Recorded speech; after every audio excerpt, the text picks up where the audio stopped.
मोदी जी बड़े शौकीन आदमी हैं और शौक भी बड़े महंगे महंगे वाले। 2023 में जब नरेंद्र मोदी यूएस गए तो उन्होंने वहां पर अमेरिकी राष्ट्रपति जो बाइडेन की पत्नी जिल बाइडेन को 7.5 कैरेट का एक डायमंड गिफ्ट किया था। इसकी कीमत 20,000 यूएस डॉलर है, मतलब करीब 18 लाख रुपए।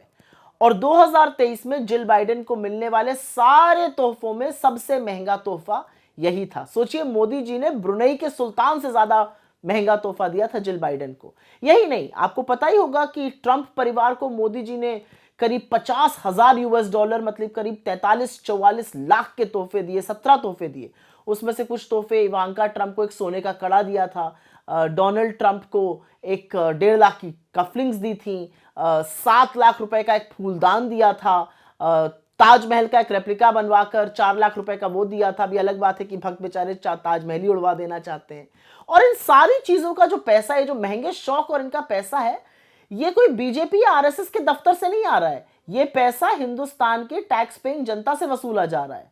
और वहीं इसके विपरीत डॉक्टर मनमोहन सिंह जी जब 2009 में अपनी पहली स्टेट विजिट यूएस गए, उन्होंने ओबामा दंपति को एक हिंदुस्तान में बना हुआ कालीन, पश्मीना का एक शॉल और तमाम किताबें, जिनके कुछ नाम मैं आपको बता देती हूँ: stories from the Panchatantra, Ancient Tales of Wit and Wisdom, The Puffin Treasury of Modern Indian Stories, The Gandhi Stories, History in the Making, और इसके अलावा History of Ancient and Early Medieval India, ऐसी किताबें गिफ्ट करनी थी। तो खैर, शौक अपना अपना और प्राथमिकताएं भी अपनी अपनी।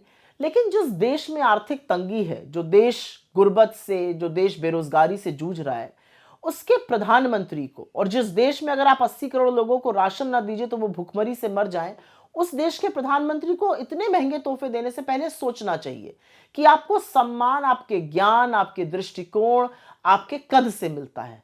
आपको सम्मान महंगे तोहफे देकर या लोगों के लपक के गले पड़ जाने से नहीं मिलता है। अब कौन समझाए मोदी जी को ये बातें।